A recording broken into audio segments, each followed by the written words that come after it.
Why does a country that was once richer than France keep going bankrupt? This is the story of Argentina, a nation that has turned economic crisis into a national ritual. To the world, it's a serial defaulter, having broken its debt promises at least 9 times. But to understand why a nation once destined for greatness chose this path, we have to look past the numbers and into the soul of its history. Back in 1913, Argentina was a dream. Its economy rivaled France's. Its capital, Buenos Aires, was called the Paris of South America.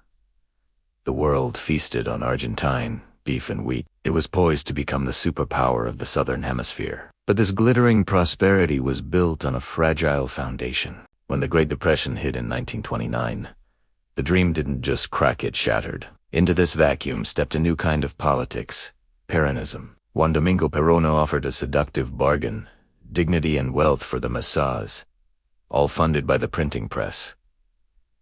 This wasn't just an economic policy. It became an addiction. For the next 80 years, Argentina was caught in a destructive cycle. First, spend money to gain popularity. Second, print more money to cover the spending. Third, when printing causes runaway inflation, borrow from other countries. And finally, when the debt becomes unbearable, default. Rinse, and repeat. By the 1980s, hyperinflation wasn't just a statistic, it was a way of life. The peso became a punchline.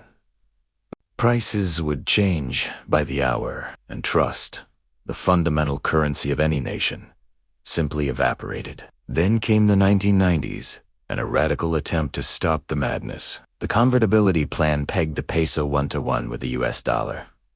It was meant to kill inflation for good, and for a while, it worked. Argentines enjoyed a dollar-like stability, but you can't maintain a first-world lifestyle with a third-world productivity forever.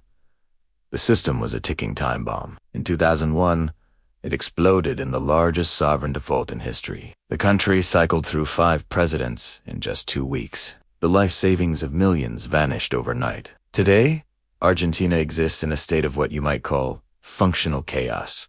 There's the official exchange rate for the peso. And then there's the blue dollar, the real price on the street, the true market value of trust. With inflation recently soaring past 140%, everyday citizens have become amateur currency traders just to make it through the week. Now, a new chapter begins. Imagine it's October 2025.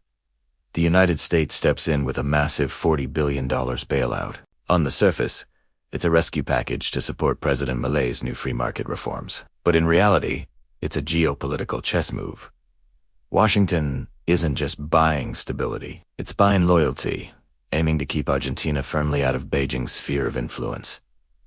But history offers a stark warning. You can't fix a crisis of credibility with a fresh injection of cash. Lending more money to a house that keeps catching fire without ever fixing the faulty wiring only guarantees a bigger, more destructive fire next time. Argentina's story isn't just a South American anomaly. It's a mirror held up to the world. It shows us what happens when a society stops believing in the future and starts living only for the now. It teaches us that chronic inflation kills patience, that crushing debt kills potential, and that populist promises kill responsibility. The true tragedy of Argentina isn't just the 9 defaults, it's the default on its own incredible potential. It is a warning to every nation that thinks it can simply print its way to prosperity. History does always repeat, but it always charges interest, and sooner or later, the bill always comes due. Thanks for watching. If you found this story insightful, be sure to like and subscribe for more deep dives into the forces shaping our world.